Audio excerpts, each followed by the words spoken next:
It's affected my life in ways that I find irrevocable. And I've been around it my entire life. Every single year that I was in high school, someone did it. We lost another kid. Every year that I was in school.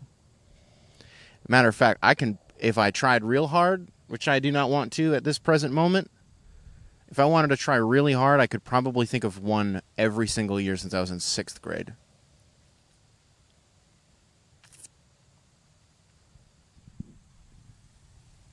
And I remember one, I was in high school, and there was somebody who was always very reserved and very quiet, but, their head was always down and they weren't doing a ton. And someone who, at the time, was doing some very similar things, I found myself empathetic towards that. And I don't remember how it happened, but one day we started talking about Skyrim. And I thought, wow, you're pretty cool. Finally get to talk to you. You seem nice. We talked about Skyrim a few times after that. And then I remember a year later, we didn't have any classes together, and somebody walked up to me one morning and they said, "Did you hear what happened to them?"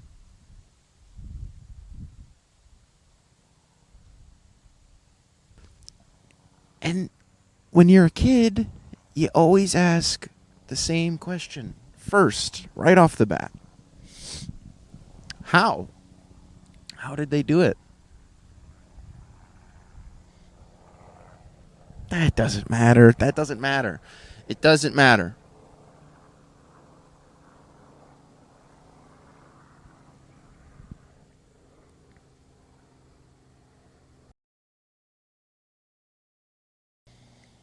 A little over a year ago, I sat out here and I gave Kevin Love his flowers for something that he had written several years prior in the Players Tribune. And I'd be damned if I didn't do the same for John Wall after what he wrote. As somebody who, in the last few months, has gone through a lot and has thought about a lot of stuff, I have tried above everything else to cry. And I don't know how many of you have ever been in a situation where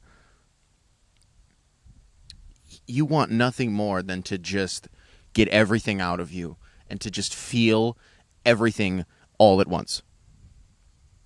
And to just be overwhelmed for 10 minutes. Just let it happen. Let yourself think about things. Trying to force yourself to do that is hard. I would just look up like sad playlist, and it would just be piano music for like an hour. And in any other time, maybe something a little orchestral, and any other time I'd be weeping a little bit. It would get a tear, but when I really want it to happen, my body's like, "You're fine. You don't need to do that." And then it festers and it builds. Sometimes it devolves into some sort of resentment, if not towards yourself, then to the people who are trying to help you. Because you feel that you are undeserving of love.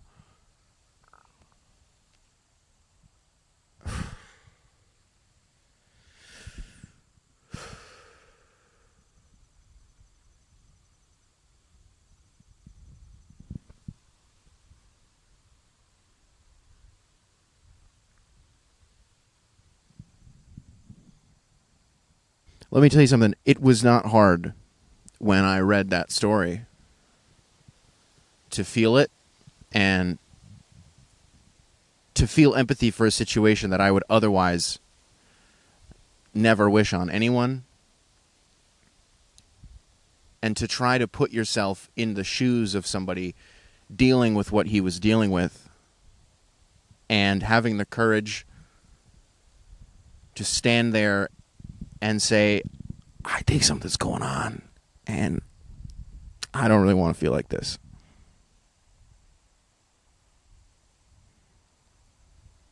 The courage is unimaginable, and the pain, I'm sure, was unbearable.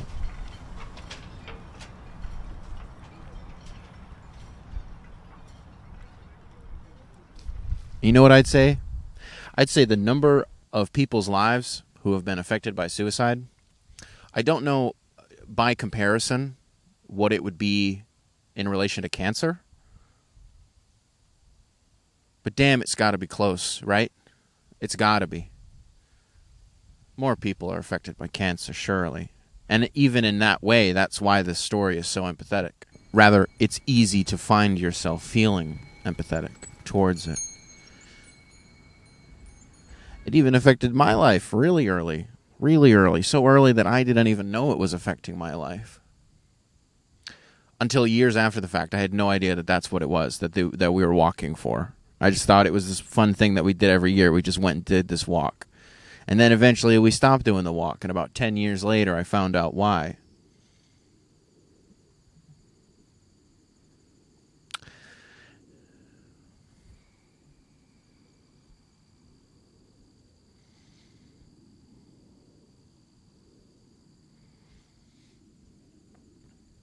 And I am fortunate that, at least in regards to cancer, one of the more resilient people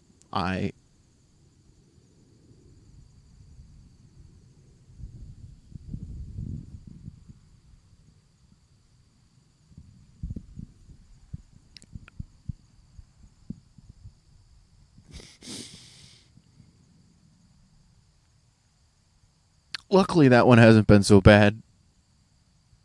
I got lucky there.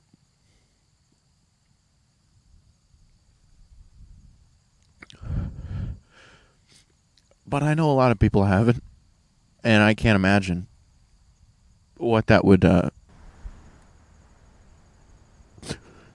how that would feel, and how that would make me feel. And I'm sure it would make me feel like I don't really want it, that I want that light to go out. Yeah, I don't want to do that anymore. I'm good. Pass. I'm sure I would feel driven and motivated to do things that I would regret.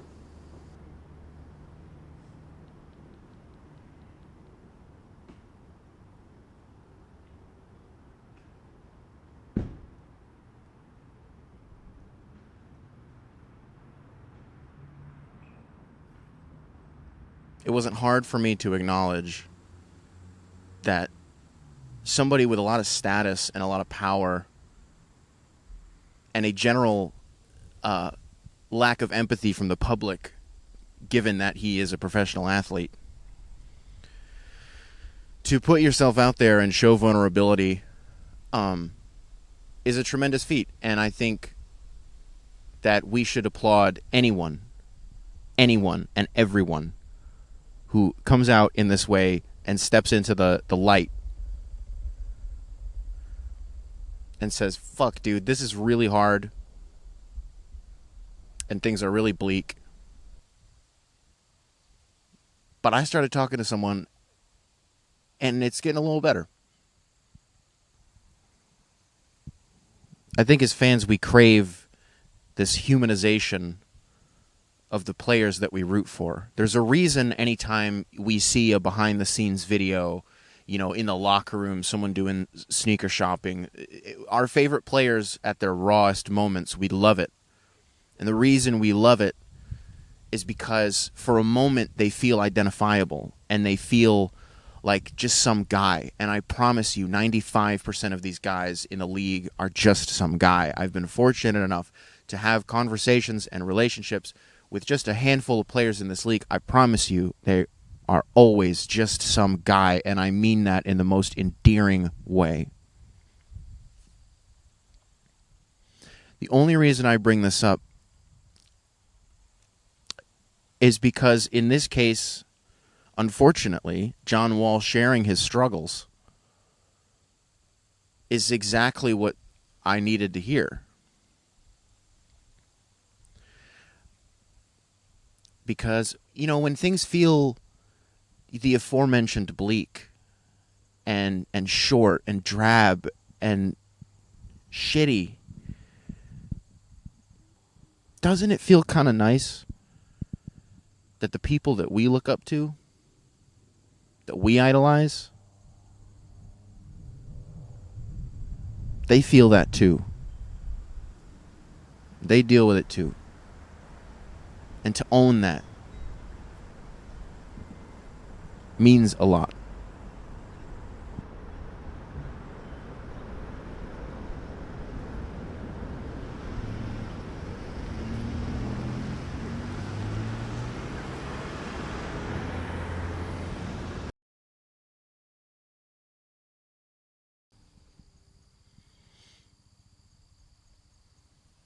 Above all, I am thankful for John Wall. And if I may give you a little anecdotal piece of evidence as to how John Wall has affected my life. When I was in middle school, my parents had gotten me a $15 iTunes card. Remember back when songs used to cost money, $1.29?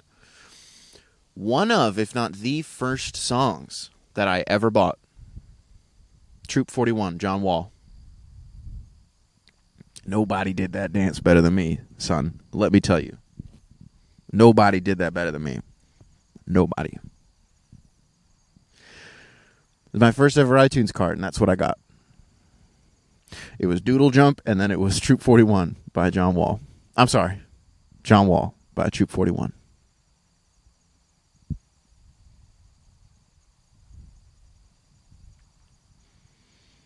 Maybe time is a flat circle.